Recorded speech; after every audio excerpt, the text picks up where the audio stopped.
Spoštovani predsednik vlade, dr. Miro Cerar, spoštovani gostje današnjega zaključnega srečanja, dobrodošli. Moje ime je Tadej Slapnik, sem državni sekretar v kabinetu predsednika vlade in bom danes vodil pogovor s predstavniki vlade in predstavniki regije v naslednji dobri uri. Z nami je z strani vlade predsednik vlade, dr. Miro Cerar, gospod Boris Koprivnikar, minister za javno upravo in podpredsednik vlade, ministrica Mihaela Milojka Kolar Celarc, ministrica za zdravje, gospa Irena Majcen, ministrica za okolje in prostor in minister za infrastrukturo, dr. Peter Gašperšič. Med nami so se povabilo na razvojni dialog prijazno odzvali tudi predstavniki regije. Z nami je gospa Jasmina Mihalak Zupančič, direktorica Šolskega centra Slovenske Konjice Zreče, gospod Franjo Bobinac, predsednik uprave Gorenja, gospod Izidor Krivec, direktor podjetja Celjske mesnine in gospod Matjaž Omladič, direktor podjetja Novemkar iz Žalca. Preden pa začnemo, pa bi zaprosil, da nas v imenu gostiteljev mestne občine Celje pozdravi podžupanja magister Darja Turk. Izvolite. Hvala lepa. Spoštovani predsednik vlade, gospod Miro Cerar, spoštovani ministrici, ministri, spoštovane državne sekretarke, državni sekretarji, predstavniki gospodarstva, regije, drage dame, gospodje. Resnično sem vesela, da vas lahko pozdravim na tem današnjem zaključnem dogodku vašega obiska v naši Savinjski regiji. Prepričana sem, da so vas predstavniki lokalnih skupnosti in pa regijskih ustanov dodobra seznanili z vsemi perečimi problemi, s katerimi se soočajo na področju tako gospodarstva kot infrastrukture, da so vas seznanili z vsemi svojimi pričakovanji in pa predvsem, da so bila vse razprave in pa vse debate na temo prioritetnih razvojnih projektov plodne in pa uspešne.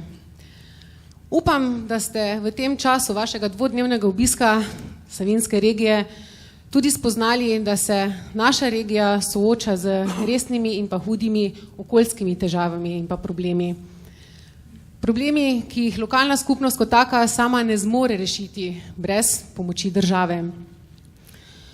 Zato pričakujemo, naši občani tudi upravičeno zahtevajo od nas, hkrati vas, da se resno lotimo celovite sanacije Celjske kotline, ki je nujno potrebna zaradi starih okoljskih bremen in pa tudi obvoznice nujne Celjske, ki bi nekako rešila ta tranzit skozi naše mesto in s tem tudi zmanjšala onesnaženost PM10 delci. Jaz si resno želim in pa upam, da bomo skupnimi močmi kos vsem izzivom, vsem težavam, s katerimi se bomo soočali na poti pri razvoju naše regije, saj bomo s tem tudi omogočili cilj, ki je skupen vsem. To je zagotoviti kvalitetno in pa boljše življenje vseh občanov in pa občank. Zahvaljujem se vam za vaš obisk, zahvaljujem se za vaše dosedanje delo, predvsem pa vam želim veliko uspehov tudi v prihodnje. Hvala lepa. Hvala lepa, gospa podžupanja. Sedaj bi pa v uvodu prosil najprej predsednika vlade, dr. Mira Cerarja, da na kratko povzame včerajšnji in današnji obisk vlade v regiji. Izvolite. Hvala lepa. Lepo pozdravljeni vsi skupaj. Regijski obisk je namenjen temu, da vlada pride v neposreden stik z lokalnimi deležniki na vseh področjih, predstavniki podjetij, zavodov, skratka vsemi, ki ste na lokalnem področju angažirani v vseh sferah družbenega delovanja, da se pogovorimo, da vidimo, kje so lokalne potrebe takšne, da potrebujejo vladno pomoč, vladno podporo, da slišimo od vas, katere imate ideje glede razvoja, katere so vaše vizije in da potem iščemo skupne rešitve, iščemo sinergije. Jaz verjamem, da smo v teh dveh, tudi v tej vaši regiji, uspeli v veliki meri prisluhniti temu, kaj ste nam imeli povedati tisti, ki tu živite v tej regiji, in verjamem, da bomo v prihodnjih tednih in mesecih postorili marsikaj takega, kar morda prej ne bi, ker ne bi zelo dobro vedeli, kje so še takšne potrebe, ki jim lahko stopimo nasproti s pomočjo. Seveda se zavedamo, da je po eni strani regija zelo uspešna. Gospodarsko je uspešna, turizem cveti, izvoz je velik, zaposlenost se celo povečuje, v zadnjih mesecih je zelo ugodno, so zelo ugodne napovedi za naprej. Kulturno ste zelo razvita regija, govorimo o kulturni dediščini, o vseh ostalih dejavnikih v kulturi in lahko bi še našteval. Skratka, zelo veliko pozitivnih kazalcev, pozitivnih elementov, da ne govorimo o naravnih lepotah, o zdraviliščih in podobno.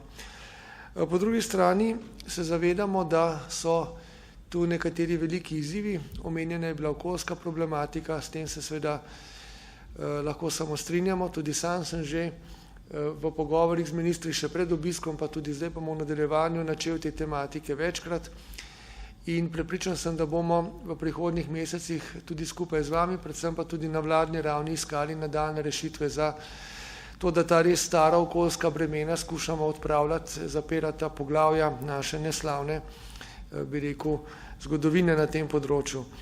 Zavedamo se tudi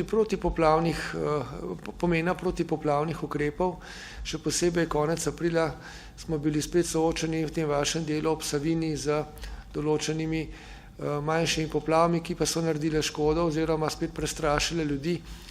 In tu bomo nadaljevali seveda z ukrepi, kolikor bo to možno hitro in sodelovanje z lokalnim okoljem. Seveda nekaj smo že naredili, pojavljajo se določene težave, ki so tudi objektivne narave, ampak ne glede na to bomo s tem seveda nadaljevali. Tudi infrastruktura je izjemnega pomena za razvoj vsake regije, celotne Slovenije in kot veste, to sem danes že večkrat povedal, bomo vlagali tudi letos v cestno infrastrukturo 17 milijonov, letos drugo leto ponovno, pa 8 milijonov v redne obnove cest.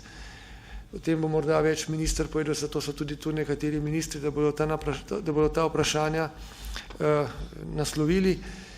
Predvsem pa pomembno tudi, da se zdaj končno resno lotevamo projekta Tretja razvojna os, še posebej v tem severnem delu, ki je za vas zanimiv, še najbolj, ker seveda to je projekt, ki se zdaj več ne sme ustaviti. Tukaj bomo morali s tem nadaljevati na vso moč. Jaz pričakujem leto že prva pripravljalna dela, prihodnje leto se lahko začne gradnja, če bomo uspešni v teh, bi rekel, postopkih z dokumentacijo in na tem resnično bomo delali intenzivno, kajti to je za regijo ključnega pomena. Seveda tudi modernizacija železnic poteka po Sloveniji in tudi tu. Skratka, veliko je teh projektov, jaz zdaj to ne bi našteval. Nekaj bi še nasplošno povedal za uvod, ker ne želim zdaj biti predolg. Vaša regija je izjemno pomembna za vas, ki tu živite in za celo Slovenijo. Ampak seveda kot predsednik vlade moram vedno, ko sem v katerikoli regiji, katerikoli občini, delu Slovenije, imeti pred seboj celoto. In to se mi zdi tako zelo ključno, da spodbujamo tudi vsak pri sebi in pri vseh skupaj to zavest, da pravzaprav je vse povezano. Če cveti gospodarstvo, to zagotovo ni pogojeno samo z izvozom, čeprav smo lahko izvoznikom izredno hvaležni za njihov trud in uspehe. Tu je še pravosodni dejavnik, vemo, da gospodarstvo je zelo povezano z delovanjem pravosodja, tu je kultura, ki prispeva nekaj k temu, tu je varnost kot en temeljnih dejavnikov za vsako, bi rekel, razvojno dejavnost države. Tu je vprašanje šolstva, danes se soočamo ravno s tem, da je naše šolstvo, kljub temu, da je v marsičem odlično, nekje zastarelo, premalo je poklicnih znanj, premalo je sodelovanja gospodarstva z, bi rekel, visokim šolstvom, tudi srednjim in to zdaj razvijamo, skušamo nadoknaditi to, kar smo morda zamudili ali spregledali v preteklosti, denimo zakon o vajeništvu in tako naprej. Ampak zelo pomembno se je zavedati, da čisto vsak delček mozaika prispeva k temu, da je cel mozaik dober. Vsaka regija s tem, ko je uspešna, ko se razvija, ko je dobra, prispeva tudi k drugi regiji, k tretji regiji in k Sloveniji kot celoti. In Slovenija kot celota mora vsak del, vsak košček šteti kot pomemben. In če bomo to mentaliteto razvijali, da ne bomo se osredotočili vsak samo v svoj kotiček, v svoje meje, potem bomo na koncu kot družba samo še bolj uspešni, ker bomo dosegali te sinergije na področju modernizacije, ker Slovenija mora naprej z razvojem, digitalizacija in podobno, na področju okoljskega varstva, ker Slovenija mora ostati zelena in ravno nove tehnologije, kakorkoli se sliši paradoksalno, lahko omogočijo še več zelene Slovenije. Na koncu pa je vedno tukaj človek, ki mora imeti neko dostojno delo, neke temeljne pravice, neko dostojanstvo, to je pa tisto, kar seveda je naloga vseh nas, da to skušamo zagotoviti kot družba, kot država, kot vsi skupaj. Skratka, jaz se lepo zahvaljujem na tem mestu vsem, ki so nas danes v regiji pričakali, se z nami pogovarjali, nam podajali pobude, tudi bili konstruktivno kritični in hkrati seveda pričakujem zdaj od ministrov, da bodo temu prisluhnili, da bomo skupaj na vladi iskali rešitve za naprej skupaj z vami. Toliko za uvod. Hvala lepa, gospod predsednik. Gospod Bobinac, prvo vprašanje bi namenil vam. Kako ocenjujete razvoj Savinjske regije, kako ocenjujete razvoj Slovenije in kje vidite še tiste neizkoriščene potencijale, tako na ravni regije kot na ravni Slovenije kot celote? Prosim. Hvala, lep pozdrav, spoštovani gostje, spoštovani predsednik, ministerski zbor. Najprej moram povedati, da se tu izredno dobro počutim, ker sem Celjan. To sicer nekateri pozabljajo takrat, kadar igra ta rokomet Celje in Velenje. Jaz v bistvu ne morem zgubiti, ker prihajam od tu. Sicer sem Celjan, ja, rojen sem tu in z veseljem seveda kot nekdo iz gospodarstva delim z vami mogoče neke poglede in se mi zdi zelo prav tudi postavljeno vprašanje, kajti ne glede na to, da smo danes v eni regiji, težko je razpravljati o teh temah samo z vidika enega samega kraja, področja, regije, še Slovenijo je treba imati širše. Tako da kot prva misel moja bi bila naslednja. Ne boste dobili od mene tu nekega pretiranega jamranja najprej bom povedal to, da se v gospodarstvu še kako zavedamo, da smo za vse to, kar smo zadolženi najprej sami, da najdemo sami vzvode dodane vrednosti, da iščemo nove trge, da razvijamo nove izdelke, nove storitve in v bistvu se zanašamo predvsem in najprej nase. In z veseljem lahko ugotovim, da v preteklih nekaj letih se je slovensko gospodarstvo, še posebej tisto izvozno, slovenska industrija, da se je kar lepo prestrukturirala, da se je pomembno razdolžila, danes so dolgovi slovenskih izvoznikov bistveno nižji, da smo vmes razvili ogromno delovnih mest, recimo samo v podjetju, ki ga vodim, skupini Gorenje, smo v lanskem letu v Sloveniji zaposlili okrog 500 novih delavcev, kar ni malo. Razvijali smo nove trge, nove storitve, tudi digitalizacija za nas ni nek strah, neka neznanka, ampak jo kvečemo jemljemo kot priložnost za to, da iščemo naše odgovore na te izzive, ki jih prinaša digitalizacija. Tako da, ja, gospodarska rast je tu, dobički podjetij so večji, zaposlujemo vedno več ljudi, kar je dobro in trdno sem prepričan, da to ne izhaja samo iz relativno ugodnih makroekonomskih razmer v Evropi in v svetu, ampak tudi iz tega naslova, ker so se podjetja v zadnjih letih močno prestrukturirala in spremenila. Kar se tiče politike oziroma vlade, je vedno pričakovanje nekega gospodarstva to, da nam pravzaprav nudite neko trdno, jasno poslovno okolje, ki bo stimulativno, zakonodaja, ki bo razvojno naravnana v vseh svojih segmentih in mogoče bom v prvem delu povedal nekaj, ker mislim, da smo na pravi poti, da smo naredili že nekaj in potem v nadaljevanju, kaj bi bilo potrebno izboljšati. Kot prvo bi rekel, da se mi zdi zelo v redu, da ta dialog med vlado in gospodarstvom na vseh ravneh je prisoten, da poteka, ne nazadnje tudi ti vaši obiski po regijah in tale okrogla miza to izpričujeta. Zdi se mi, da se znamo vedno bolje ne samo poslušati, ampak tudi slišati, kar je dobro. Gospodarska diplomacija je naslednji steber, ki ima lahko neko res tudi pozitivno oceno in to seveda velja ne samo za predsednika države, predsednika vlade, ampak tudi gospodarskega ministra, ministra za zunanje zadeve in za vse tiste, ki na nek način še posebej v tistih predsedniških državah znate včasih odpreti vrata tudi gospodarstvo. Vse ostalo moramo pa znati sami in tudi zabiti gol in to mislim, da je eno dobro področje. Mislim, nekako se mi zdi in to me nekako prepričujejo tudi moji sodelavci, da postopno smo uspeli ali pa ste uspeli zmanjševati te administrativne ovire. Niso vsi cilji še doseženi, določene stvari bi bilo trebno še izboljšati, ampak gredo stvari v pravo smer. Podobno velja za digitalizacijo javne uprave. Tu je minister Koprivnikar, ki je nekako motor te iniciative, kar je prav in tu ima tudi v gospodarstvu eno veliko podporo in mislim, da gremo tudi na tem področju v eno pravo smer.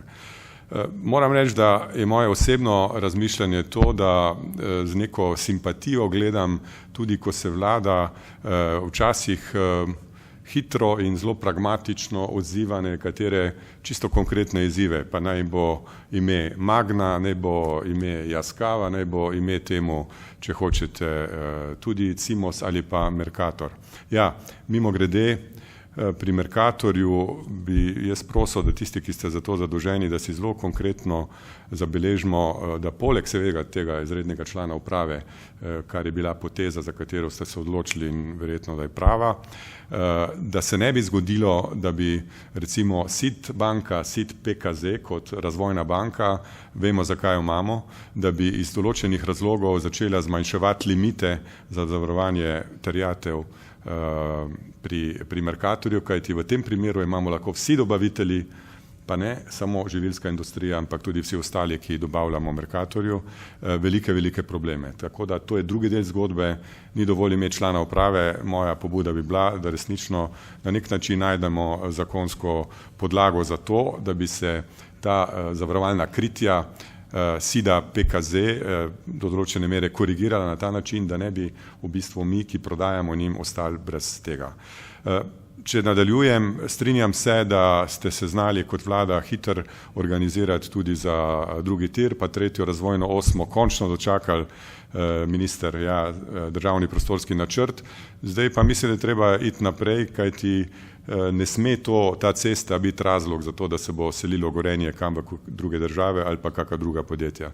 Tu mislim, da morate kot vlada pokazati svojo moč in tudi moj nasvet včasih predsedniku vlade in ostalim je bil, da je prav, da se ne razmišlja zelo resorsko, ampak da pri nekaterih ključnih projektih za to državo moramo vsi skupaj razmišljati medresorsko in sigurno je tretja razvojna os ena že taka zadeva in verjamem, da bo šla v pravo smer. Zdaj pa na tisti del, ki nas še čaka. Ne? In tu moram povedati, da izhajam iz tega, da je velika nevarnost tako v nekem podjetju ali pa v neki državi, da bi si mislili, da je kriza že kar mimo in da je pred nami samo še vse lepo, ker vam moram sporočiti, da ni. In nekdo je rekel zadnjič, pa se kar strinjam z njim, kriza je seveda priložnost, da se očistiš, da začneš delati drugače. Če pa ni krize, je pa nevarnost, da se ljudje nekako opustijo, olabavijo, bi rekli po domače. In krizo si je na nek način včasih treba izmisliti. Ampak nam si je ni treba izmisliti, kajti če pogledamo, kako funkcionira danes svet v teh globalno-političnih razmerah, vidite, da je ogromno nekih izzivov, pa ni treba gledati na Korejski polotok ali v Turčijo ali v Sirijo, ali pa celo v Rusijo in Ukrajino, kjer vemo, da imamo slovenski izvozniki še vedno velike izzive. Dovolj je, da pogledamo na Zahodni Balkan in ne samo v Makedonijo. Pravzaprav se vse sosednje države in te bližnje v Zahodnem Balkanu soočajo z velikimi problemi, izzivi, ki lahko tako ali drugače plusknejo tudi do posla, ki se mu reče slovensko gospodarstvo.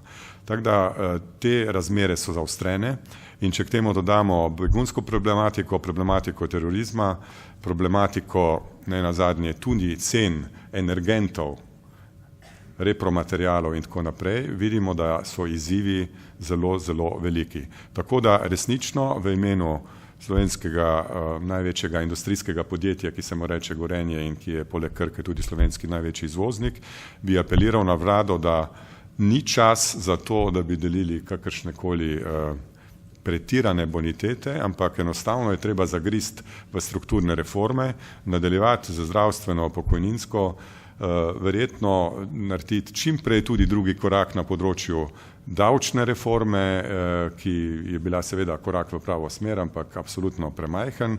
Treba je nadaljevati z reformo trga dela, predvsem pa, in s tem bom zaključil, moramo se zavedati, da je moč slovenskega gospodarstva tudi moč slovenske industrije in predlagam, tako kot se je recimo Amerika znala organizirati, da je zaščitila delovna mesta v industriji in jih znala vzpodbuditi, to ne samo zdaj pod Trumpom, že prej predsednik Obama je za svojega svetovalca povabil Jeffa Imelta, ki je predsednik General Electrica, začeli so vleči proizvodnjo nazaj v Ameriko.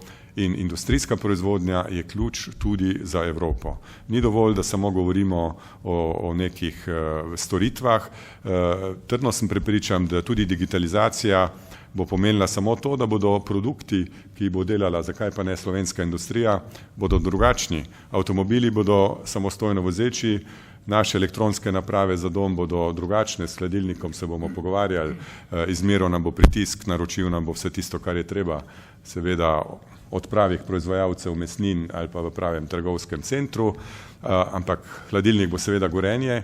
Ne glede na to, kakšen bo ta pametni hladilnik in kakšni so ti trendi na področju digitalizacije, pomembno je, da se zavedamo, da moramo ščititi delovna mesta in podpirati to evropsko in slovensko industrijo. In znotraj Evrope, zaključni stavek, je kar prav, da je slovenska vlada ambiciozna in samozavestna, da ščiti nenazadnje tudi naravne interese Slovenije in slovenskega gospodarstva posredno, kajti mi smo enakopraven član in mislim, da je prav, da se tako kot smo se znali, da se tudi v prihodnje postavimo zase, kajti takrat, ko gre hudo, je tudi gospa Merkel ne samo evropejka, ampak predvsem ščiti interese slovenske nemške industrije, v našem primeru pa seveda pričakujemo enako od vlade. Hvala lepa.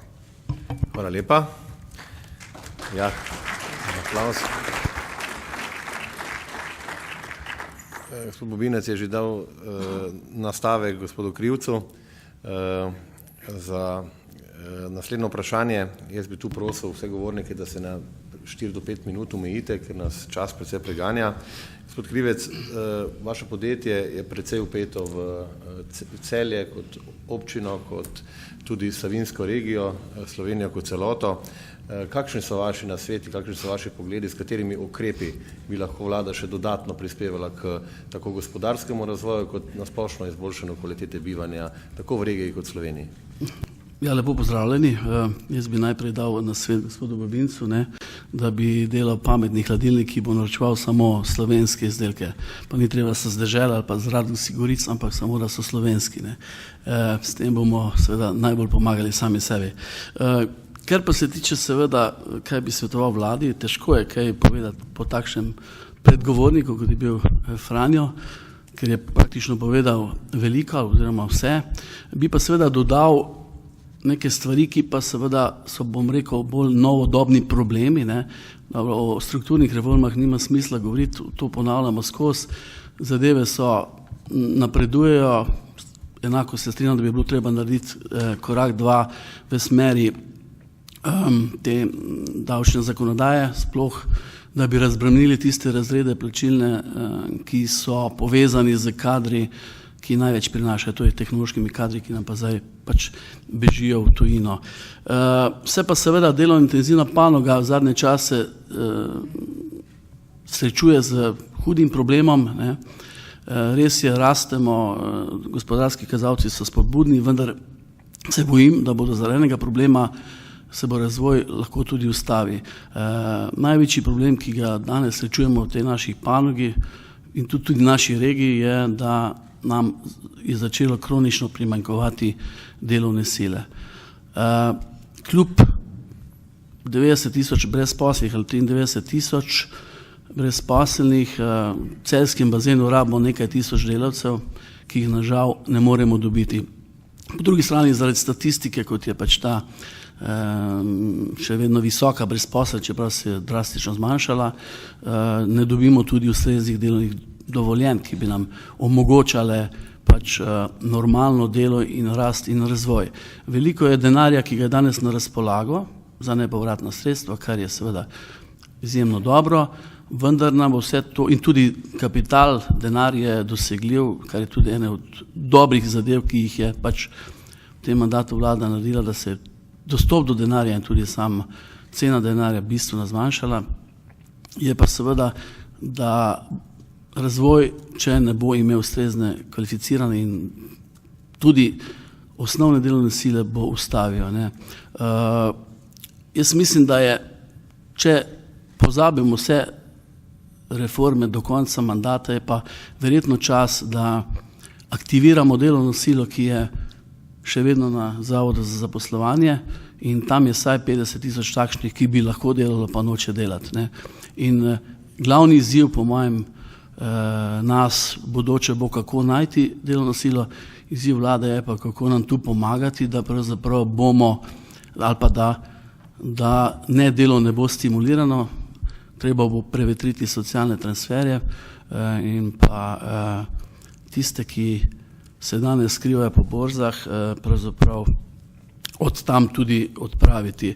Še en pereč problem, ki ga imamo v tej branži, sploh tisto, ki je pokrivano tudi jaz, to je mesna, vinska, je izjemno visok še vedno sivi trg, ki se celo povečuje. Na mesnem področju je tega že preko 30%, na vinskem vemo, da je vina z okusom po davku komaj 40%, tako da tu je tudi en izziv, ki je še leži denar, ki ga je lahko pobrati in s tem tudi se omogoča lažje delo tistim, ki na tem področju pa delamo vzorno. To je na kratko, mislim, da je že 5 minut ali pa 4 in vse ostalo pa seveda se strinjam z gospodom Bobincem, da so tudi druge zadeve, imam isto mnenje. Hvala lepa, gospod Krivec. Kadri. Omenili ste kadre, z nami je gospa Jasmina Mihalak Zupančič, direktorica šolskega centra Slovenske Konjice Zreče. Na kak način v vašem šolskem centru pripravljate mlade na izzive trga dela danes, na izzive trga dela prihodnosti, 4. industrijske revolucije? Kako najdete dialog z lokalnim gospodarstvom in kako morebiti odgovarjate na tudi en del izzivov, na katere je gospod Izidor pred vami opozoril? Izvolite. Spoštovani predstavniki vlade, predsednik, tudi vsi danes zbrani, prav prijeten pozdrav tudi v mojem imenu in sem vesela tudi tega vprašanja. Seveda čisto logično se prihajam iz srednješolskega centra in najverjetneje so danes tu z mano tudi kolegi, ki so dejansko tudi moji profesionalni plati kolegi in dejansko tudi na nek način se vsi skupaj zavedamo, da mladi, ki so danes pri nas, so v ključnem obdobju starosti, kjer v bistvu vrednote šele vzgajamo, vrednote pa tudi ne mislim, bom rekla, tistega primarnega dela, ampak predvsem vrednote do dela, do razvoja, do odprtosti, do tega, da smo se pripravljeni skozi celo življenje učiti in to pa na nek način velja tudi za našo generacijo, ki smo že bistveno starejši. Zdaj pripravljati mlade na tisto, kar danes gospodarstvo potrebuje, jaz lahko čisto iz izkušenj povem, čisto iz kurikularnega vidika je to vedno zamik. To je nekje do 2 do 3 leta zamik časovnega traka, preden bistvo pride šolajoči bistvo ven na trg. To drugo pa je tisto, kar so sporedne aktivnosti, kar je pa treba dijakom, smatram, da v tem ključnim do 19. leta, kjer oni dozorijo tudi v tem, kaj si želijo početi, kako bodo to počeli, kako bodo nove spremembe uvajali v življenje, tudi takrat, ko se bo treba pri 45 na novo iti učiti, dejansko da usposobiti, pa najverjetneje tisto, kar se pa na šolah, pa vendarle kljub vsem, tudi mi imamo ovire, tudi zelo veliko prizadevamo. Zdaj, da rabimo tukaj posluh gospodarstva, posluh ne gospodarstva, vlade, je verjetno zelo razumljajoče, zato ker so naši čisto investicijski cikli precej omejeni. Zakaj to namenjam? Zato, ker ta prvi del je poleg znanja in seveda mladine, da se pač ne rabimo toliko boriti za vsaki vpis ali pa mogoče kot kdaj, ko ping-pong preveč za njih, k splošnim programom, potem pa čez celo desetletje šele čez strokovnim. A veste, tukaj strašno velika zavora nastaja, pravzaprav kateri kader dobiš v določenem časovnem obdobju, pravzaprav razporejen. In mogoče je tudi to moj apel kot čisto šolskega dela, da mogoče eno zavedanje, da, a veste, mi potrebujemo kader na vseh področjih. Ne samo strokovnega, poklicnega, splošnega, zato ker ti nam bodo razvoj držali. In osebno smatram, da pravzaprav tisti, ki smo danes tukaj v enem delu, so odgovorni za ta razvoj, pa poleg našega znanja, ki smatram, da tudi učitelj, mentor v podjetjih, gospodarstvu, tam, kjer se pač naslanjajo naši dijaki po nova praktična znanja, v resnici rabijo imeti odprte roke in tudi ta del, da bo njihovo preizkušanje znanje lahko usidrano. In če tukaj rečem, takoj zatem je bilo danes govora, potrjen je vajeniški sistem, mi tudi brez sistema kot enega oblike bistvo poučevanja, če imaš odprte roke za gospodarstvom, boš šel tudi podaljševati prakso takrat, ko jo potrebuješ, tako ko boš hkrati potreboval gospodarstvo, da te bo razumelo takrat, ko ste vi na nek način polni za kadrom, da nas je treba tudi počakati. Jaz osebno smatram tudi z ljudmi, mladimi ali starejšimi, učiteljimi ali dijaki, mentori v podjetjih ali v bistvu vas kot menedžerji, vsi pa rabimo v resnici v življenju dobiti, da imamo to priložnost pokazati svoj del in zato se mi zdi, da je to področje pa naša naloga, da ustvarjamo takšno okolje, da so mladi lahko inovativni. A veste, vse kreativnosti se ne naučiš. Kreativnost v resnici dobiš možnost v okolju, da se lahko pravzaprav tisto, kar nosiš v sebi, da jo lahko tudi pokažeš.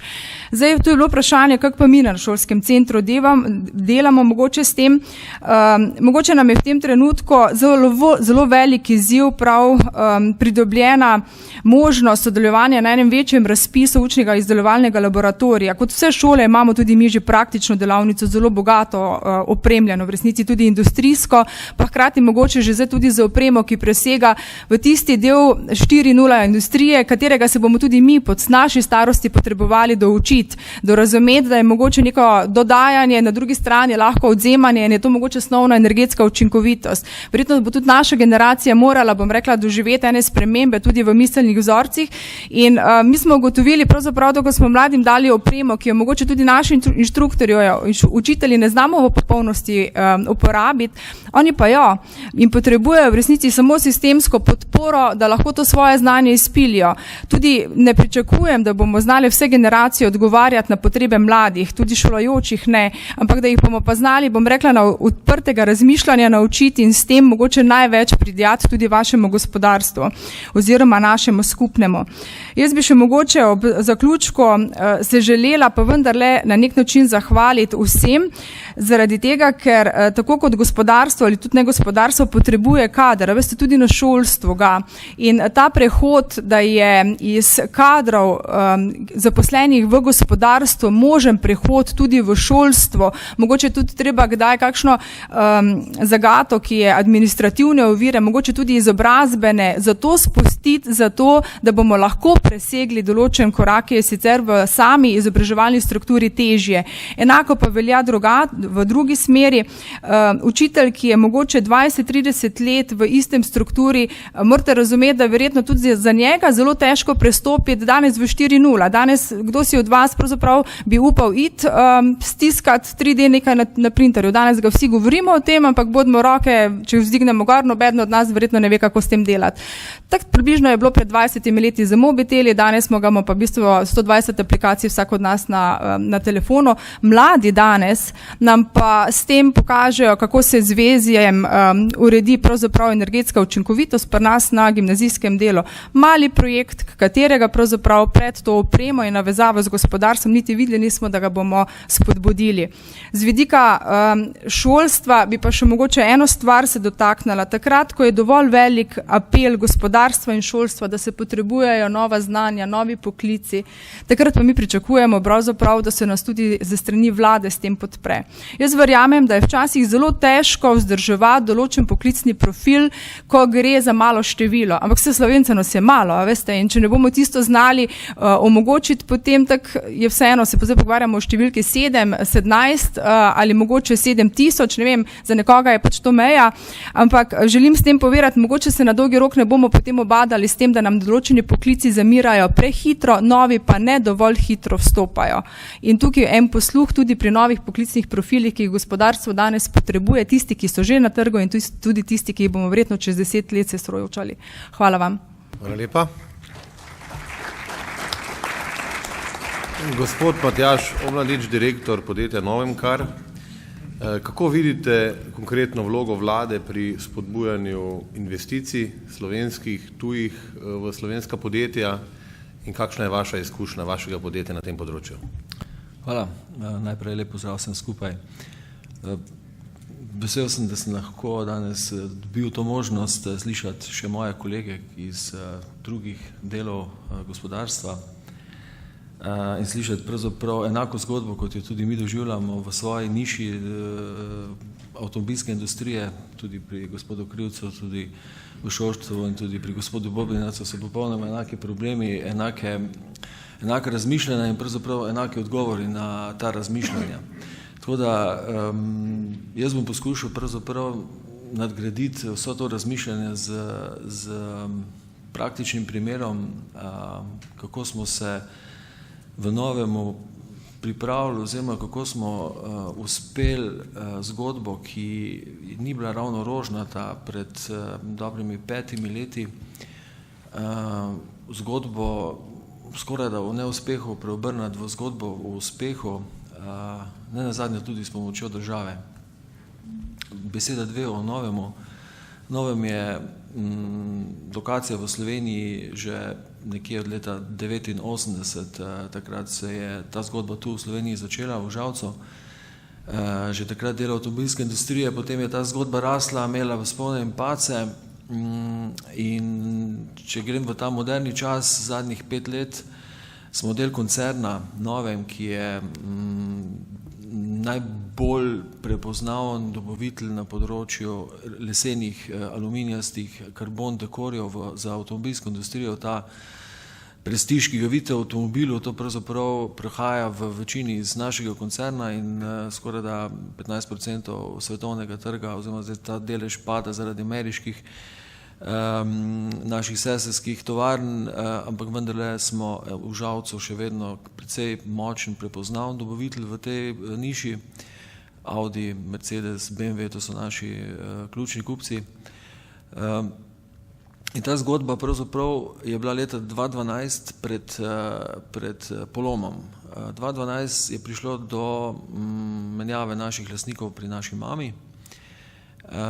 In prejšnji lastniki niso imeli nobene vizije, strategije, tudi kar se tiče naše lokacije. 2012 so prišli novi lastniki, sklad, finančni sklad, na prvi trenutek se čuje zelo tako riskantno, tako čudno, ne? Ampak ta finančni sklad ni finančni sklad nekih bank ali zavarovalnic, to je finančni sklad, ki ga je ustanovila več generacij živeča družina, Nemčija, Nizozemska, ki se ukvarja s tekstilom in ves višek denarja, ki so ga ustvarili, ki ga niso v svojem nišnem delu upravljanja znali naprej oplemeniti, so zato ustanovili sklad in ta sklad pravzaprav zdaj kar krepko milijardo njihovo upravlja na tak način, da pač ima portfolio tipa podjetij, kot smo mi, koncern. Ta nov lastnik je tudi pripravljal nov management in prva situacija, ki sem jo z njimi doživel, je bila ta, da so prišli k meni kot takrat odgovornemu že za to podjetje in so me postavili pred jasno nalogo. Želimo se širiti v Sloveniji, vendar za to potrebujemo podporno okolje. Ne poznamo Slovenije, ne vemo, kaj se da tu narediti. Prepričite nas, da se da v Sloveniji delati posel, pa da bo tudi Slovenija od tega nekaj imela. takrat pravzaprav ni bilo druge kot zagnati se v iskanje možnosti, kaj pomeni sploh podporno okolje za njih, da bi jih ni zadovoljili, kaj pomeni država, vse skupaj. In takrat sem prvi spoznal, da država ni vlada, ampak država se začne pri lokalnem okolju. In ta prva zgodba, ki jo lahko pravzaprav sploh gospodarstvo začne, mora začeti v lokalnem okolju. In če v lokalnem okolju nima podpore, potem jo tudi države ne bo dobilo, to je jasno. In tu recimo v naši zgodbi takrat se je ta sinergija med lokalnim okoljem in pa našim podjetjem začela dogajati. Lokalno okolje je razumelo, kaj in kako, in so nas začeli slediti. Dajali so nam podporo za tisto, kar je pač v tistih trenutkih bilo potrebno. Seveda lokalno okolje celotne podpore ni zmoglo, zato smo šli korak naprej in smo se obrnili na Ministrstvo za gospodarstvo oziroma del, ki spada pod Ministrstvo za gospodarstvo, to je Spirit, in se z njimi začeli pogovarjati o možnostih, kar se tiče samega subvencioniranja investicij, rasti novema v Sloveniji. Seveda nismo prišli do vlade, do gospodarstva, do Spirita kot tisto, dajte nam, rabimo, vse za to tukaj, da boste to dali. Ne. Mi smo tu razumeli vlado oziroma Spirit kot partnerja, ker je to bil posel. In ker v poslu sta zmerno dva partnerja, zato smo tudi nastopili tako. In tudi vlada oziroma ministrstvo takrat je do nas nastopilo popolnoma enako. Šlo je za klasična pogajanja, dokazovanja, zakaj in kako, in vsak je seveda hotel od tega nekaj dobiti. In tudi jasno, država, vlada oziroma ministrstvo je od tega nekaj dobilo. Dobilo je garancijo za delovna mesta, dobilo je garancijo za dolgoročna delovna mesta in seveda tudi garancijo, da je naš lastnik investiral krepke milijone v to lokacijo v Sloveniji. In lahko povem samo naslednje, da smo na koncu strani države dobili nekje 2 milijona subvencij v različnih obdobjih. Naši lastniki oziroma mi kot podjetje smo pa investirali preko 20 milijonov v tem istem časovnem obdobju in ustvarili preko 450 novih delovnih mest. Skratka, obojestransko smo naredili tisto, kar se v poslu da iztržiti. To pa na koncu želim podkrepiti z besedami našega generalnega finančnega direktorja nove skupine, ki je bil pred 3-4 meseci tu v Sloveniji. In ko smo se pogovarjali, bil je tudi prisoten na kratko gospod minister Počivalšek na tem srečanju. In brez nekega leporečenja, brez nekih lezanja nekomu nekam, ker ni bilo potrebno, ker tem ljudem tega ni treba to početi, je jasno povedal, da takšnega podpornega okolja, kot ga ima to podjetje v Sloveniji, ga nimajo nikjer v svetu. Ampak v svetu so pa prisotni v Ameriki, v Mehiki, na Kitajskem, na Češkem, v Nemčiji, v Italiji. Skratka, to, kar smo mi tu naredili, niso dobili nikjer. Seveda govorim zdaj v tem delu investicij rasti. So druge nejasnosti, zakaj kakšna stvar pri nas tako ali drugače funkcionira, vendar, če bi tako rekel, kot mi v gospodarstvu rečemo na koncu pročrto, so naši investitorji, naši lastniki zadovoljni s tem, kar smo jim lahko omogočili v Sloveniji. Hvala. Hvala lepa. Iskrene čestitke tudi pri vašem uspešnemu razvoju. Gospod Boris Koprivnikar, minister za javno upravo, motor razvoja digitalizacije na vladni strani, danes tudi že omenjen. Danes so z nami tudi vaše sodelavke, sodelavci, ki predstavljajo številne e-storitve, ki jih razvijate na vašem ministrstvu. Nam jih lahko na kratko predstavite, pa tudi sicer, če se lahko odzovete na izhodišča strani predhodnikov, tudi izpostavljeno na področju pozicioniranja Slovenije kot zelene referenčne države v digitalni Evropi. Izvolite. Ja, hvala tudi za to vprašanje in za možnost, da danes povem par besed pred vami. In če dovolite, jaz ne bi predstavljal zdaj posamičnih e-storitev, ki jih izvajamo, ampak njihov koncept pa nekaj osnovnih gabaritov. Storitve so namenjene državljanom. Za državljane imamo ta trenutek preko 100 storitev, ki jih lahko upravite izključno iz domačega naslanjača in rastejo. Storitve so namenjene podjetnikom. Trenutno imamo tudi v duhu tega, kar je gospod Bobinac povedal, odprave administrativnih ovir, več kot 38 ključnih postopkov z državo narejenih tako, da jih lahko popolnoma avtomatiziraš. Seveda jih izvedeš, vendar se dogovorijo računalniki med sabo. En zanimiv podatek je, da je v času te vlade število storitev avtomatiziranih podjetij zraslo od 240 tisoč na 1 200 000. In to so vse storitve, ki jih opravijo mašine, namesto da bi izpolnjevali obrazce. Vsak dan dodajamo nove. Danes so moji sodelavci predstavljali in drugi sodelavci z ministrstev te storitve državljanom, tako da so recimo na upravnih enotah potegnili občana iz vrste in mu rekli, pridi k meni, ti bom pokazal, kako se to naredi na računalniku. Se pravi, državna uprava mora iti k državljanom. To je vprašanje, kdo gre prerok na goro ali gora k preroku. Stalno učimo to, da je država servis državljanom in podjetjem.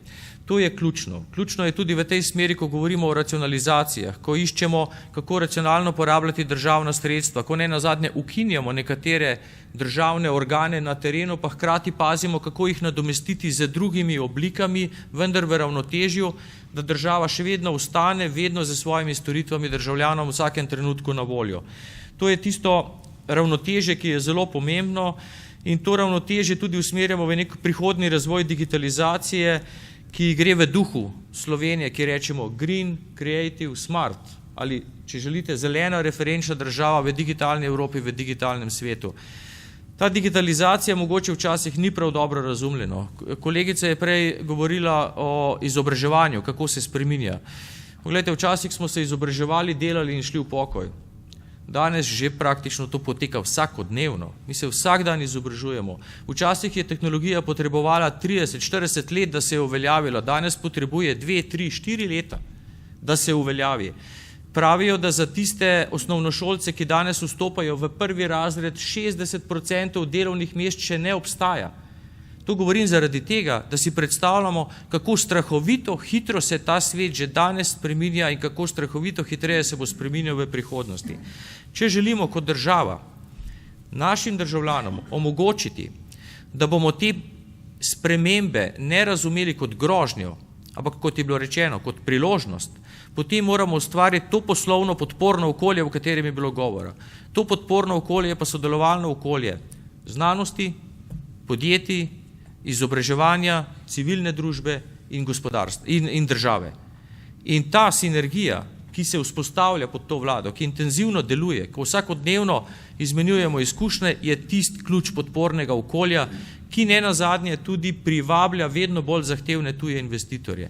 In če hoče država v prihodnje prosperirati, potem moramo želeti biti država znanja, razvoja, ne pa država izvajanja poceni dejavnosti. Zato rabimo to ključno podporno okolje in to se tudi potrjuje z zadnjimi investicijami, kot recimo primer Yaskave, ko je investicija v najvišjo tehnologijo.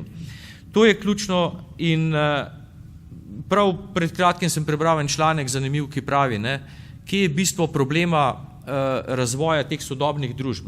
Mi imamo industrijo 4.0, pogosto imamo pa vlado 1.0.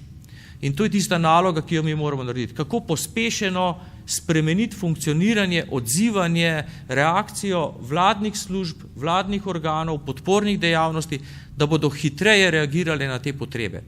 To je tisto, za kar se zelo trudimo. Mislim, da nekaj uspehov imamo, ampak ogromna večina dela je še pred nami. Se pravi, reakcija vlade v hitro spremenjajočem okolju mora biti popolnoma drugačna, kot je bila recimo pred 10-15 leti. In v tej smeri upam, da delamo kar velike korake naprej in pogosto me kritizirajo, ko rečem, da je državna uprava gonilo razvoja družbe. Ja, in to točno s tem mislim. Če državna uprava ne sledi tem potrebam, potem bo največji mlinski kamen družbe. Če pa gre v isti smeri, potem pa lahko tudi omogoča, da se celotna družba hitreje premika. In mislim, da se v tej vladi tu s veliko podporo predsednika zavzemamo prav za to hitro spreminjanje, ki se že odraža tudi v vseh teh stvarih, o katerih je bilo prej govora. Hvala. Hvala lepa, minister. Minister za infrastrukturo, gospod Peter Gašperšič, gospodarski razvoj, kvaliteta življenja je, vemo, močno pogojena tudi za kvalitetno infrastrukturo. Zagotovo ste se včeraj, danes dosti na to temo pogovarjali v regiji. Kakšni so največji izzivi na tem področju? Ja, hvala za besedo, lep pozdrav vsem skupaj tudi v mojem imenu.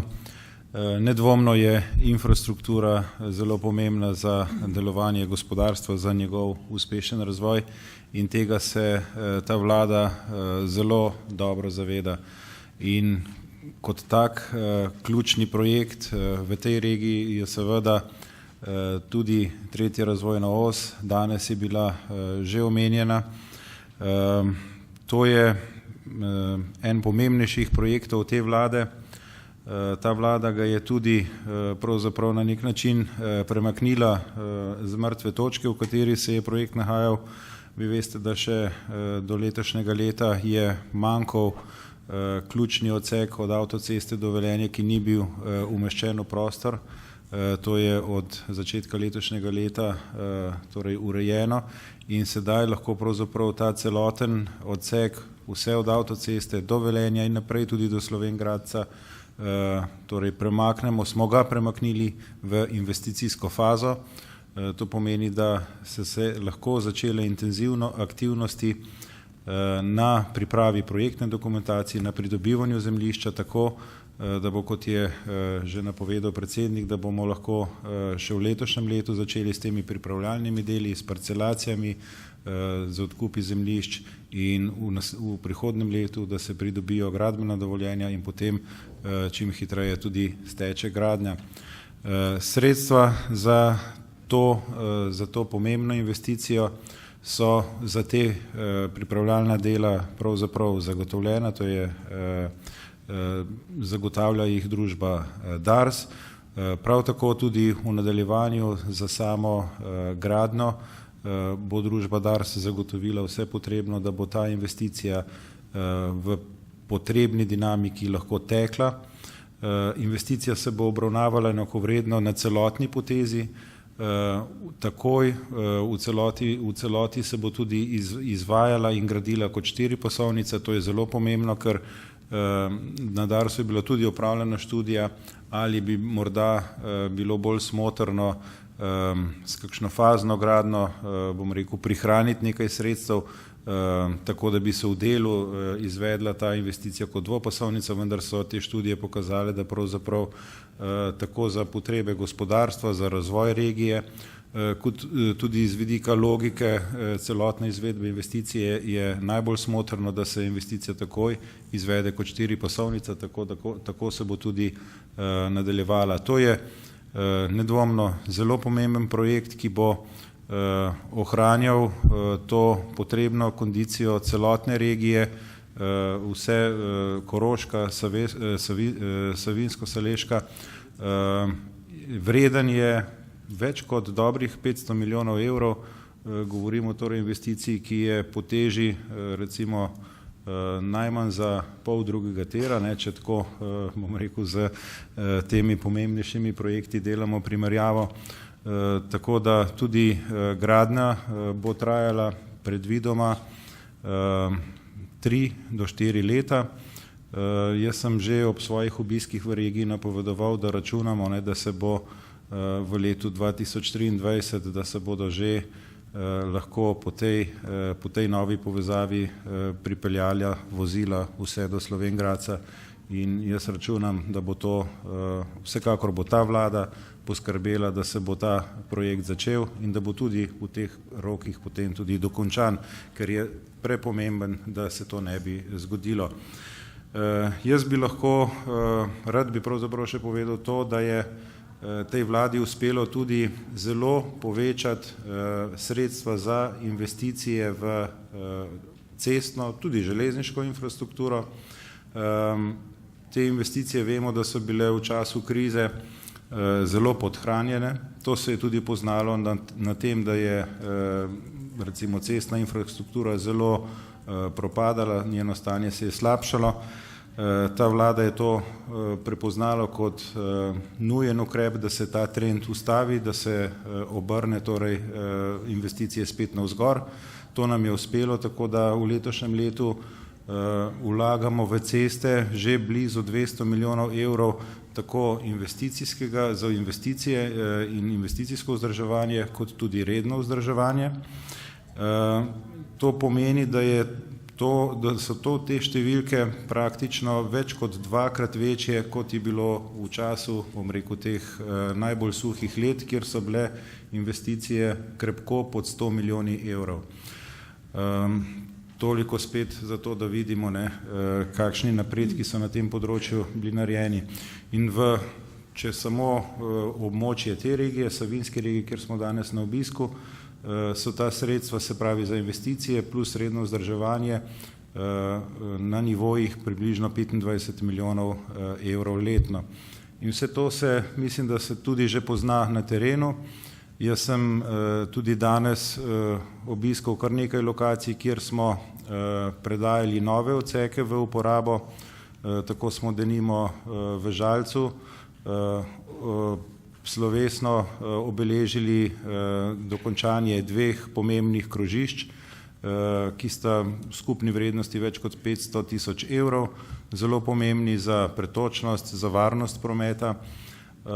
Recimo potem smo v občini Rogatec predali prometu sicer manjši odsek nove nadomestne ceste, s katero pa smo ukinili 2 nevarna, nezavarovana prehoda preko železniške proge in na ta način zelo pomembno povečali prometno varnost na tistem območju. Za tiste krajane je to zelo pomembno, tako da je bil tudi to, bom rekel, pomemben dogodek za občino Rogatec.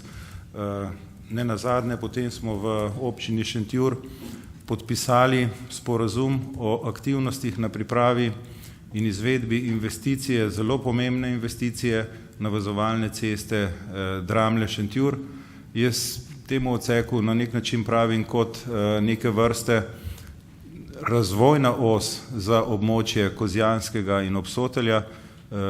Namreč ta cesta je zelo pomembna, da se to območje bo tudi ustrezno bolje navezalo na avtocestno omrežje in je tudi seveda zelo pomembno za samo občino Šentjur, kajti služilo bo kot pomembna obvoznica. Mi že kažejo, da se čas izteka, tako da bom hitro zaključil. Skratka, vsi ti napori mislim, da se kažejo na terenu in prepričan sem, da bo tovrstnih dogodkov, priložnosti tudi v prihodnje še veliko. Hvala lepa. Hvala lepa, minister. Gospa Irena Majcen, ministrica za okolje in prostor, zagotavljanje poplavne varnosti, urejanje vodotokov, je bila tudi ena izmed današnjih tem pogovora z župani Spodnje Savinjske doline. Kaj ste se dogovorili, kakšni so vaši načrti za prihodnje? Protipoplavna varnost je na vsak način aktualna po vsej Sloveniji. Vse povsod so želje, težnje, da se zviša protipoplavna varnost. Savinja, Savinjska regija, ki je pod porečju reke Savinje, je seveda specifična. Torej v tej reki Savinja izvira in se tudi potem izliva v Savo in je praktično brez vseh akumulacij je reka, ki ni zajezena. V preteklem operativnem programu kohezijske politike 2007-2013 je bilo prav v Celju, res je, da je nekaj investicij bilo tudi v Lučah, Vojniku izgrajenih. Ta vrednost okoli 50 milijonov in to je velik potencial za samo mesto, sam kraj Celje. Res pa je, da je na tem vodotoku še veliko pomembnih investicij, ki jih bo treba izvesti, urediti pa seveda tudi vsa porečja, torej vse manjše reke, ki se izlivajo v Savinjo. Laško je eden od takih investicijsko zelo pomembnih področji, kjer bo treba še investirati. Mi smo danes podpisali nadaljevanje izgradnje protipoplavnih ukrepov v občini Šentjur. Včeraj pa je bil razgovor je bil sicer v občini Žalec, so pa prisotni bili številni župani, tako da za Spodnjo Savinjsko dolino so sami župani pripravili skupaj seveda z strokovnjaki neke rešitve, ki so precej drugačne, kot so bile rešitve v času sprejemanja DPN-ja, kjer se je pravzaprav tudi vse ustavilo. Z Ministrstva za okolje in prostor nagovarjamo župane, da je možno nekatere investicije izvesti tudi preko občinskih prostorskih načrtov, ne le državnih prostorskih načrtov, da je čas sprejemanja občinskih prostorskih načrtov precej manjši kot državnih prostorskih načrtov in da je torej njihovo prebivalstvo mnogo bolj prijazno do lokalne skupnosti kot do pripravljalcev državnih prostorskih načrtov in občine, ki se bodo odločile za močnejše angažiranje v tem kontekstu priprave prostorskih aktov, potem tudi seveda morebitnega odkupa zemljišč, bodo pri izvajanju teh protipoplavnih ukrepov v prednosti. Ob teh 50 milijonih, o katerih sem govorila, da so bile v preteklem letu investicije na sami Savinji, pa je bilo nekaj čez 11 milijonov vloženih tudi v čiščenje struge in nekaj manjših investicij. Res pa je, da je nažalost prav konec prejšnjega meseca, 28. aprila, prav na Savinjskem bilo precej poškodb po tem deževju. Prve ocene kažejo nekje na škodo 12,5 milijona. Potem bo pripravljen tudi sanacijski program, kjer bo potrebno nekatere vodotoke seveda nemudoma urediti. Je pa že v vladni proceduri tudi gradivo, ki smo ga pripravili glede na lanskoletno množično deževje v spodnjem delu, torej tukaj bolj zajema recimo občino Laško, verjetno še kakšno drugo občino, ampak vseeno. No, ta sanacijski program pa predvidevam, da bo na vladi še v mesecu maju sprejet. Hvala. Hvala lepa, gospa ministrica.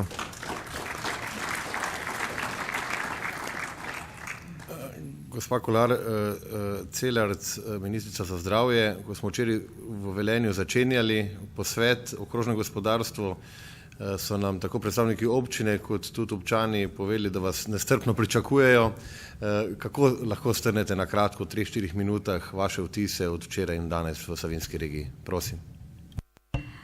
Hvala za besedo, lepo pozdravljeni. Sem upala, da bo zdravje enkrat izpuščen, ampak ker ga do zdaj pri sogovornikih nisem slišala, ga pa Slovenci po anketah postavimo kot na prvo mesto po naših vrednotah. In verjamem, da se vsi strinjamo, če ne bomo poskrbeli za zdravje naše populacije, seveda bomo tudi težko dosegli gospodarske uspehe, rast BDP. Zaradi tega je eden od ciljev tudi to, da bomo Slovenci in Slovenke v samoocenah ne napisali več tako, kot smo do zdaj, da sami ocenjujemo, da smo samo do 55. leta zdravi in aktivni. Upam, da bomo to v naslednjih anketah povečali vsaj za 10 let. Če bi na kratko strnila, ker je bil ta moj dvodnevni obisk zelo poln, pa mi vseeno dovolite, da bi radi s spremembami strukturnimi v zdravstvu spremenili tudi način razmišljanja, da izdatki ali pa odhodki za zdravstvo niso izdatki, ampak so to naložbe. Raziskave, študije kažejo, da je poleg investicij v znanje največji multiplikator vrednosti, ki se povrne 3-krat, prav tako tudi investicija v zdravstvo in v zdravje. Glede na to, da zaključujemo obisk v regiji, ki je znana po zdraviliščih in kjer je zelo močen zdraviliški turizem, verjamem, da so tukaj še zelo velike neizkoriščene možnosti, predvsem za trženje tovrstnega dela, kajti naši zdravniki in zdravstvene storitve so priznane na mnogih področjih, jih cenijo mnogokrat zunaj bolj, kakor pa mi sami doma. Ker pa seveda je kar nekaj problemov se nabralo v teh 15-20 letih v zdravstvenem sistemu. En tak problem se je začel z mojim včerajšnjim jutrišnjim obiskom v bolnišnici Topolšica, ki ima hude likvidnostne težave, praktično po podjetniško rečeno je to nesolventna firma. Našli smo in vlada bo jutri sprejela sklepe za kratkoročno likvidnostno rešitev, kajti sicer bi bili že do konca tedna praktično brez zdravil in pa seveda tudi brez plač. V mesecu dni dobrem bomo sprejeli tudi ustrezne ukrepe in rešitve za dolgoročno stabilno poslovanje na način, da se ohrani zdravstvena dejavnost na tem mestu, da pa še bolje zagotovimo večjo kakovost in varnost zdravstvene oskrbe s pripojitvijo te bolnišnice in izkoriščanju sinergijskih učinkov bolnišnici Celje. Obiskali smo tudi še bolnišnico Vojnik, naj z veseljem sporočim in se zahvalim, če je v publiki teh 7 županov, ki so se uspeli s pomočjo direktorice zdravstvenega doma Nazarje dogovoriti, najti skupni jezik in skupna sredstva, da bodo v dobro odzivnega časa reševali življenja in naredili prizidek za nujno medicinsko pomoč pri zdravstvenem domu Nazarje. In mislim, da si lahko čestitamo, če je malo pozno ali vendar pozno kot nikoli. Torej, da se z dogovorom marsikaj doseči. Zaključili smo danes obisk v splošni bolnišnici Celje, ki jo pesti zelo velika stiska s prostori. Moram povedati, da bo Ministrstvo za zdravje v naslednjih 2 letih prispevalo okrog 10 milijonov evrov za najmodernejše aparature, koronograf, angiograf in druge zadeve, da nekoliko, bi rekla, omilimo probleme in težave pomanjkanja investicij v zdravstvu v preteklih letih in da bomo intenzivirali delo na projektu nadomestne gradnje bolnišnice Celje vreden, danes sem slišala po zadnji novelaciji, okrog 105 milijonov evrov. Pa še nekaj, mislim, da je pomembno in bi s tem zaključila. Vsem direktorjem zdravstvenih domov tega področja, kot je vsem vodstvu bolnišnice Celje, smo prikazali uporabo nove, tako imenovane e-konzultacije, kjer bo seveda s pomočjo e-napotnice in naročanja lahko pripomogel ta sistem za konzultiranje, skrajševanje čakalnih dob in mogoče tudi temu, da bolniki ne bodo potrebovali hoditi v bolnico na preglede. Zelo na kratko, se je pa dogajalo zelo, zelo veliko. Hvala lepa, ministrica. Glede na to, da smo čas že nekoliko prekoračili, bomo malo skrajšali, ampak vendarle omogočili tudi kakšno mnenje, kakšno vprašanje, tako kot je bilo načrtovano iz občinstva. Tako da prosim tule v 3. vrsti, gospod Meh, izvolite. Lep pozdrav imenu Obrtno-podjetniške zbornice iz Velenja. Jaz bi imel eno vprašanje za ministrico za okolje in prostor, gospod Majcenovo, če mi lahko razloži za to novo uredbo, katero ste pač sedaj izdali, da podjetniki, kovinarji ali plastičarji surovine, katere so kupili in seveda plačali, ne bodo mogli sedaj ostanke ali pa odpadke odprodati tem podjetjem, ko odkupuje te odpadke, ampak jih bojo morali brezplačno predati javno-komunalnim službam. Ali to pomeni, da bodo naši obrtniki, podjetniki morali te odpadke voziti v sosednje države, v Avstrijo, v Hrvaško ali Italijo? Samo to bi prosil za odgovor. Hvala. Ja, prosim, kar. Hvala. Hvala tudi za vprašanje. Torej, na ministrstvu smo tudi glede na zaključke pregleda Računskega sodišča v zaključni fazi spremembe ali pa ustrezne spremembe zakonodaje, kot je bila takrat nam naložena. Moram povedati, da prav pri tej zadnji uredbi, pa bom govorila o svojem imenu, imam kar nekaj težav. Najprej ta, bi rekla, medijsko zelo odmevna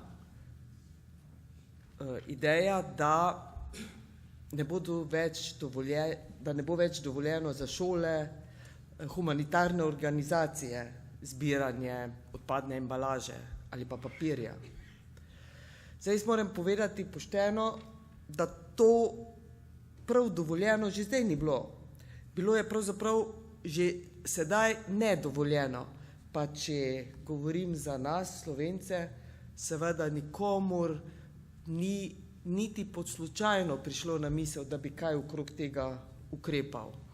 To pomeni, da je naša kultura bivanja, kultura pravzaprav moči, da smo humanitarni, prešla vse zakonske okvire.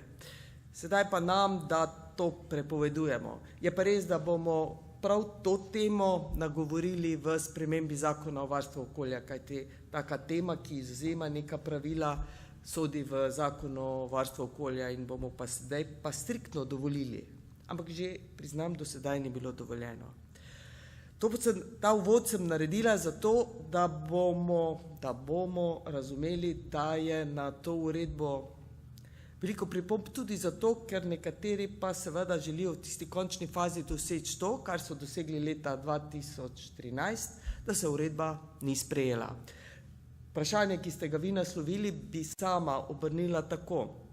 To je uredba, je naloga, da se opredeli, da se določi, kako se zbirajo in reciklirajo oziroma potem odlagajo komunalni odpadki in zato govori o javni komunalni službi. Priznam, da je kar nekaj pripomb prišlo na to uredbo, verjetno so tudi vi, saj je bila šele v javni razgrnitvi. Bomo pogledali in če ne drugače se bomo srečali in se o tem pogovorili. Mislim, da smo že kar nekaj razgovorov imeli in jih tudi ustrezno rešili. Smo pa prav danes bili tudi skupaj z županom, predstavniki podjetja Unior in civilne iniciative v občini Zreče, kjer se je pokazalo, da se je treba tudi ob uredbah, ki so dane v javni razpravi, več pogovarjati in to z naše strani seveda bo omogočeno. Tako da si želim, da bi bilo manj dezinformacij in da peljemo več dialoga. Torej, ta uredba govori o komunalnih odpadkih in organiziranju komunalne javne službe, ki jo organizirajo občine in ima nalogo, da zbrane komunalne odpadke ustrezno potem razvrsti, sortira, da v reciklažo in čim manj odloži. Med drugim sodijo v te odpadke po tej novi uredbi, to pa je sprememba, to moram povedati in se mi zdi tudi prav, da tukaj povem. Gre za biološke odpadke, ki do sedaj niso bili del te skupine, sedaj pa so. Nenazadnje je Slovenija v preteklem kohezijskem obdobju tudi zgradila teh 6 regijskih centrov, pa že prej enega 7 in seveda ti centri imajo dovolj kapacitet, da se vse to ustrezno uredi. Hvala. Hvala lepa. Vzeli bomo še 2 vprašanja, kar enega za drugim. Tam na 4. vrsti na levi strani, gospod Dover.